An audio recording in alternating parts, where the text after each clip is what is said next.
High court के द्वारा sir 65% जो आरक्षण लागू की गई थी उसको रद्द कर दिया गया है, क्या कहेंगे? सबसे पहले तो मैं आपके चैनल का स्वागत करता हूं, JBS पब्लिक वॉइस चैनल का मैं स्वागत करता हूं और कहना चाहूँगा पूरे विश्व के दलित, पिछड़े, अल्पसंख्यक, गरीब जिनकी आस्था भारतीय संविधान में और लोकतंत्र में है, आज लोकतंत्र का एक सबसे सर्वोच्च सम्मानित आदरणीय न्यायपालिका है। तो आदरणीय न्यायपालिका में हमारा ही नहीं पूरे विश्व के जनमानस का आस्था होता है।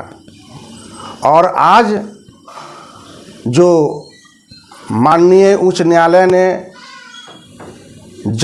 बढ़ी हुई जनसंख्या के आधार पर जो दलित, पिछड़े, अल्पसंख्यक, गरीब को जो आरक्षण दिया गया था उसे समाप्त किया गया है, जिससे केवल भारत ही नहीं आहत है, पूरे विश्व के जो गरीब अवाम हैं वह आहत है।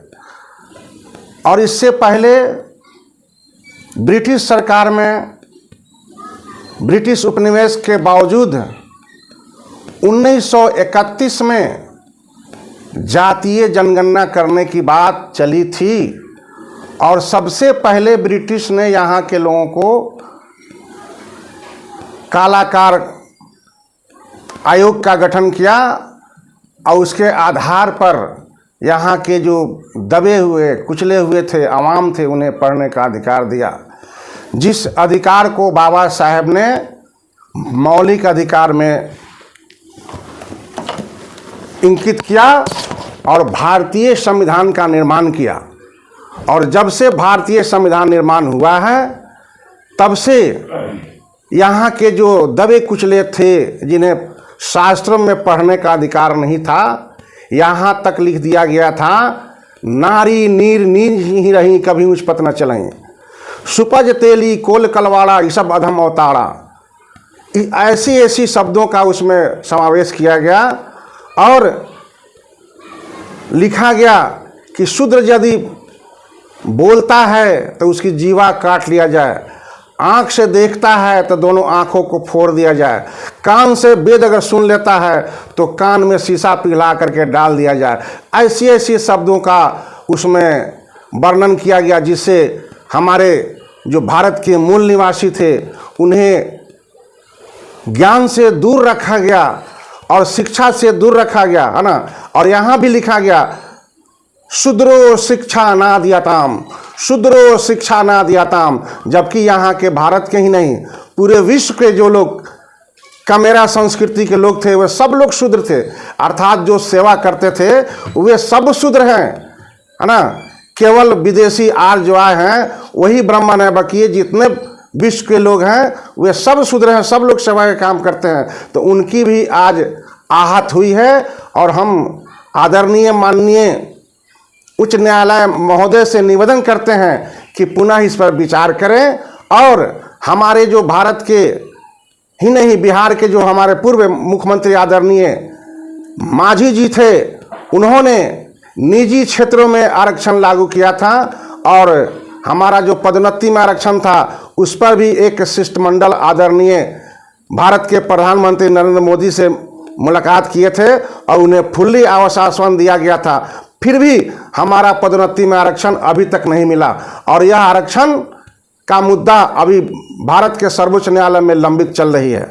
तो मैं आदरणीय मांझी जी से कहूँगा और आदरणीय चिराग बाबू से कहूँगा कि आप शेरे रामविलास पासवान के पुत्र हैं, आप सदन में हैं, आपकी आवाज़ उठनी चाहिए, चूँकि संविधान है और तब हम भारत के लोग हैं और आप भी हैं। संविधान नहीं रहेगा, आरक्षण नहीं रहेगा तो हमारा और आपका कोई वजूद इस भारत में नहीं है। संविधान ही हमारा एक पहचान है और संविधान ही सर्वोपरि है। इसलिए आज हमारे भारत के तृतीय बार जो प्रधानमंत्री बने हैं आदरणीय मोदी जी, वो भी सदन में जब शपथ ग्रहण लेने गए हैं तो भारत का संविधान को नतमस्तक होकर के प्रणाम किए हैं, सलाम किए हैं, आदर दिए हैं और उसके आधार पर वो भारत के प्रधानमंत्री बने हैं। तो मैं प्रधानमंत्री जी से और कैबिनेट के जितने सदस्य लोग हैं उनसे निवेदन करना चाहूँगा कि आप सब मिल करके भारत में जातीय जनगणना करावें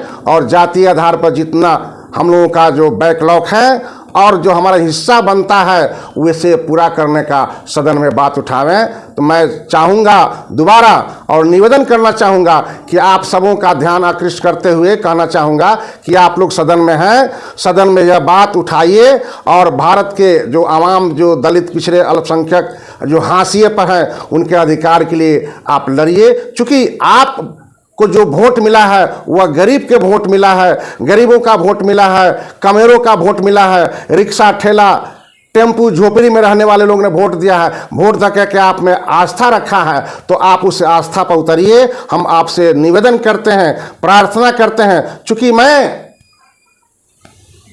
अनुसूचित जाति जनजाति कर्मचारी संघ के उपाध्यक्ष पे काम करता हूं तो मुझे भी आहत हुई है और आपको भी आहत होनी चाहिए। तो आप अभी भी सतर्क हो जाइए। मांझी जी, चिराग जी, तेजस्वी जी, जितने भारत के सदन में लोग गए हैं, सबों से मेरा नर्म निवेदन रहेगा कि आप इस काम को आगे बढ़ाइए और राष्ट्रीय स्तर पर जातीय जनगणना का करके सबों का जो समान अधिकार है उसे दिलाने का कष्ट करें। मैं इसके लिए सदैव आभारी रहूंगा। जय भीम। सर स्वर्ण नेताओं का कहना है कि आरक्षण जो लागू हुआ है या आरक्षण की जो मांग हो रही है, आरक्षण मिलनी चाहिए जो जिनकी जरूरत की चीज़ है। आप लोग आरक्षण जाति आधारित मांग करते हैं, लेकिन वही स्वर्ण नेताओं का कहना है कि आरक्षण मिलनी चाहिए तो अमीरी और गरीबी को देख करके। ठीक है, मैं मानता हूं, उनके बातों का स्वागत करता हूं, लेकिन कहना चाहता हूं जो सवर्णों में EWS हैं उन्हें भी तो 10% मिला है आरक्षण और उनकी पूरे भारत में जनसंख्या 12.25% है और 10% उन्हें आरक्षण मिल गया। तो उन्हें पहले से सुप्रीम कोर्ट का न्यायालय का जजमेंट है कि 50% ही आरक्षित होगा, तो उन्हें तो 60% आरक्षण है। और जो विदेशी आर्य भाई हमारे आए हैं उन्हें तो 100% आरक्षण है। जितने भारत में अभी मंदिरें हैं उनमें सबों का पुजारी और सर्वोच्च न्यायालय में, उच्च न्यायालय में, सचिवालय में 98% पर उन्होंने अभी उनका स्थान है। हमारे दलित, पिछड़े, अल्पसंख्यकों का कई गो स्थान मिला है। उनसे भी मैं निवेदन करूंगा कि आप अपनी सोच बदलिए और चूंकि भारत में रहते हैं, भारत का मूल निवासी बहुसंख्यक है, आप उन्हें अनादर नहीं करें, उन्हें भी सम्मान करें। चूंकि वही लोग आपको वोट देते हैं और उन्हीं के वोट से आप पार्लियामेंट में जाते हैं और उन्हीं के अधिकार पर आप आगे बढ़ते हैं, उन्हीं के टैक्स से आपका वेतन बनता है। तो मैं आपसे भी निवेदन करूंगा कि भारत के बहुसंख्यकों का आदर हो और उन्हें अधिकार का पुरजोर आपके द्वारा भी समर्थन हो। इन्हीं शब्दों के साथ मैं आगे बढ़ना चाहूँगा। क्या नाम हुआ सर आपका? मेरा नाम हुआ डॉक्टर प्रोफेसर बिंदाराम।